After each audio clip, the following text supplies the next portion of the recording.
Welcome to Access, thanks to Crypto.com. Matthew Lloyd and Damian Barrett with you. The Dockers and the Crows made massive statements in round 19 and Collingwood still leading the ladder, but are they vulnerable, Lloydy? A few little things I want to talk about with the Pies, Damo, but not too concerned just yet. I want to also talk about the fight for the 8th spot between the Suns and the Dogs and what makes the competition's most valuable player. Keen to see what that is. Now, the prancing pony and his Dockers teammates, Lloydo, strutted into the MCG yesterday and made a significant statement on the 2025 season. That man I'm referring to was Patrick Voss. 6 goals for him amongst the star-studded performance by the Fremantle team. Well, he's the team's number 3 forward. So you've got number 1 is Tracy, who you go after first, and then it's probably Jai Amos. But I wonder if he's become number 2, Patrick Voss, because Darcy Moore would have gone to him, or he's gone to Darcy Moore and thought, we can play off Patrick Voss. But he was a match winner. He's kicked 6 goals. He's a tough matchup. Do you go at all on him because he's such a good mark? Or he's got the ground too. Yeah, so he's so good on the ground. And Darcy Moore didn't pay enough respect to him, and he made him pay. Kicked the best for goal I've ever seen him play, because he can miss a few shots, Patrick Voss, but he was the match winner yesterday. 22 points down early in the last quarter, but 4 consecutive goals to close the game out. O'Meara, Amos, Voss and Jackson kicked those goals, and then the magnificent leader that they've got in Sarong was magnificent throughout that period too, Lloydo. You've been really bullish on them all year. I've put the slows on Fremantle, but you have to give them credit. Won 8 of their last 9 games now, Fremantle, so can't do much more than that. A tight loss to the Sydney Swans.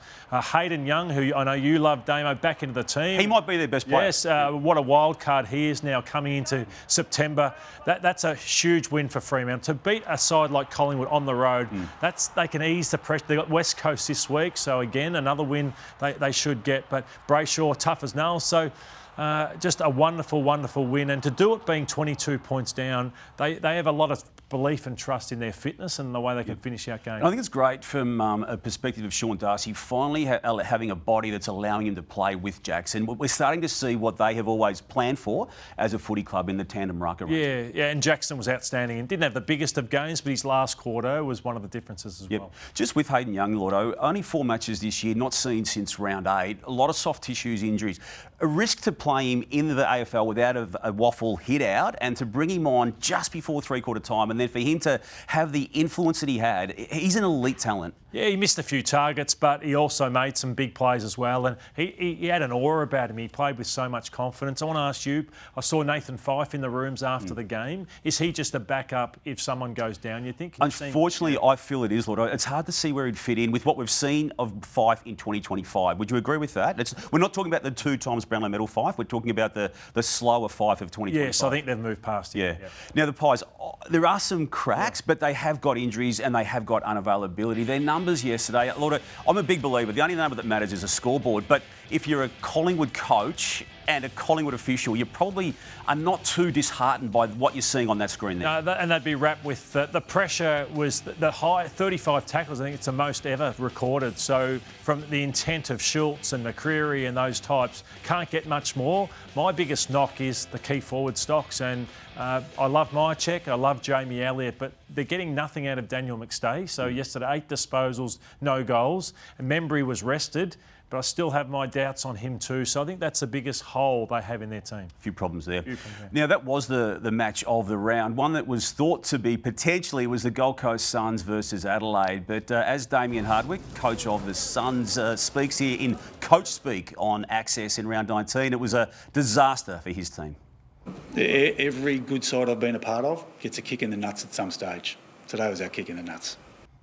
So maybe, Lloydo, as much as I've wanted to believe in this club making a grand final potentially in 2025, I feel that they're off it, aren't they? And I think he knows that deep down too. Yeah, and they've got to make the finals first. And now they're under the pump. So you can have a kick in the nuts like Craig McRae when you're on top, but not when you're fighting to make the finals. And now the issue for them is who makes it out of them and the Western Bulldogs. And I believe, Damo, that they'll be out of the 8 by the end of this weekend. Hold that thought for a moment, because I want you to take us through what the Crows did yesterday through the I suppose, performance of Alex Neal-Bullen, Lloydo, who is not one of the bigger names in profile at that footy club, but someone who is so important. They identified him last year, wrenched him out of Melbourne. 3 goals yesterday was pretty special. Yeah, we're going to get to him shortly, but what I want to touch on first is that they are the most destructive team, Damo, and that's my crypto bowl play. They are the most destructive team playing at the moment. I think they've just gone slightly slightly past the Brisbane Lions, but their inside 50 entries were unbelievable yesterday. So they've got so many different options. They've got talls, they've got smalls. Look at that, they're fourth for scores inside 50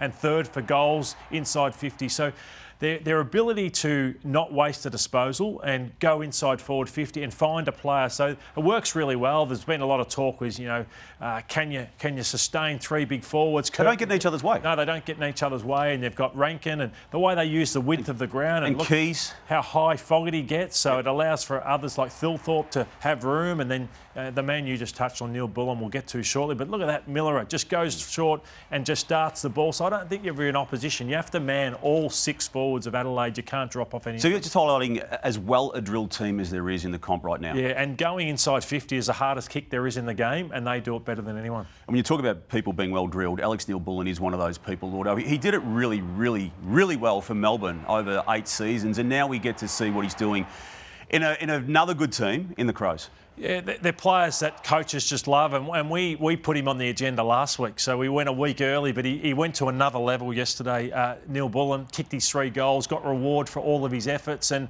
as I said, he'll work up and back, and every good team needs 3 smalls. Some teams don't have any. Carlton, unfortunately, don't have any, whereas Adelaide Crows lost Rochelle, unfortunately, but along with Keys and Neal-Bullen, they've got 2 guys who are finals-type players. Now, you've hinted at this already, but let's now focus on it. The Crypto.com bold call for round 19 for access, Lordo, is a focus on the Crows. Yeah, so a lot of teams have holes in their squad and their list, and coming into the start of the season, I thought their backline was that at Adelaide. I don't think that's an issue for them anymore with what Worrell has done. Mark Keane can have his moments of brain fade. Michael Annie? Yeah, he's a star. I think Butts will come back. And so I think that they are the most destructive team at their best. So I think Brisbane I have as a flag favourite because of everything they have, but I don't think they have the forward line of the Adelaide Crows. So the only knock is I'm big on the pathway to making a grand final and winning a grand final is that you've knocked on the door for a while. You like the adversity to it, don't you? But yeah, I do. But I never subscribe to that. Yeah, I don't think you need to. Yeah, but I always believe it. 9 times out of 10, it's what gets you to a premiership. But the Adelaide Crows may be able to buck that trend this year. And Rankin, I think, has been pretty good, but he hasn't been at his absolute best, and that could still be yet to come. Absolutely, and he's going to be someone they're going to centre around the most valuable player in the game and what hopefully he can be come finals time. Well, you've got them as a lock clearly now, and I think that's right to do so. So who misses out now, Lloyd? We've known for some weeks already that 9 doesn't go into 8, and after round 19, it looks like that. Now, as you speculate on what happens in the remaining 5 games, Gold Coast 44 points on that board. I'm giving them 48 for the purpose of this conversation because they've got that overhang game against Essendon, the double-up game in round 24. So as you talk through what happens next, Gold Coast is on 48 in my eyes. Yeah, so I'm going to go back a step and just look at the end of round 20. So the Dogs are 1 game off the Suns but have a better percentage. So I've got the Suns losing to Brisbane and the Dogs whacking Essendon. So on that letter next week, you've got them. So at the end of round 20, the Suns are out of the 8. What happens then? And then the Dogs just have to win. Like they've got the Giants at home, Melbourne at the G, West Coast they'll beat, and then it finishes with Fremantle at Marvel. So it's got to be on the Dogs to lose a game. So they're in the box seat. Are you prepared to put your neck on the line here? I would not be surprised, Damo, yes, if the Suns are the team that misses. Out. And the Dogs make it. Wow. Now, you've also teased already, Lordo, the most valuable player in the competition. There could be 15 names on that list. Who have you got? Well, what I want to talk about is the player who can go inside but then hits the scoreboard hard. And it was Toby Green the previous few years, who we all loved. And before that, Dustin Martin was the best at it. Well, now it's Isaac Heeney and Cozzy Pickett, who you'd love every team to have one, but there's not many of them. But Heeney played one of the most outstanding games you're ever likely to see. Is it the best game we've seen this year with Probably, with his clearance. 5 goals. Yeah, 5. And 11 clearances. 11 clearances. First time someone in the modern era has done that. Yeah, so the knock on North Melbourne is what were you doing, North? You know, the guy, he's had 34 disposals, 13 clearances, 11 score involvements, 5 goals. He was kicking them on his left, he was kicking them on his right. The only knock on this man is grand finals. And can he hopefully get to another one and perform? He's had 3. 3 where he hasn't performed, and he knows that. And that's a knock in probably saying he's the best player in the game. He's been injured in all 3. Yeah, he has been. Unfortunately, you get no excuses when you go out there on grand final. He's going to back up his All-Australian of last year, surely now. I think he's done enough. Yeah, he's done enough for me as well, but what a player. And Cozzy Pickett plays similarly, doesn't he, in that he starts the play in the centre and moves forward, and he too on the weekend kicked 5 goals in what was a losing team, Melbourne versus Carlton. So I don't know if Cam Rayner and Isaac Rankin watch this show, Damo, but they're type of players who have these traits, who cannot get to this level. What I love about Pickett is he looks fit. He's covering the ground so well. His body is rock hard. Some people say he's not the hardest of trainers, but he doesn't look like it with the way he plays. So I think these guys are the most valuable player in the game. I'm talking about a guy like Nick Dacos. Nick Dacos cannot. He's a wonderful player, but he doesn't play games like this. Bailey Smith doesn't. So they're very, very rare what these two can do. Yep. The boardroom agenda for today's show, Lordo, is Greg Swan, ex-CEO of the Brisbane Lions, finishing his time at that footy club. And I just saw him moments ago. He has started officially. He's got the suit on as head of football for the AFL. Now, Channel 7 caught up with him post-match after the big Lions win against the Dogs on the weekend. And very quickly, we get to learn that this man is going to hit the ground running when it comes to the big issues that need to be fixed. One of the things I think we also should do is actually explain why we get to a decision that we get to. So I don't see any reason why we shouldn't do that. So Michael Christian, I think Michael Christian might have a bit more of a role in the media to explain how he's got to certain decisions. Swanee, do you want shorter quarters? Yes, I think that's a thing that we need to look at, and that might be able to be changed relatively quickly, so we'll see. The longest part of the selection committee is who's the sub. It takes it half an hour to work out who the sub is. That's on a list of, I've had a lot of suggestions, but that's one that's on, high up on the list, what we do with the sub. And are you a fan of the bounce, yes or no? No, I don't like the bounce. There we go, that's our answer then. Well, I hope he keeps up that openness when he's talking into a microphone, because I think the game needs it, and there are so many issues he needs to wade through. And one of them, as you talk about what you see as the big issues, let's take a look at what Stephen May did on the weekend here against Francis Evans there of the Carlton Footy Club. I don't know what else he could do in this situation. I know others have got other views. He has been sent straight to the tribunal. Have sympathy for him, but I find it hard to see how he gets off. So I've just seen too many players who I thought would get off in the past who haven't.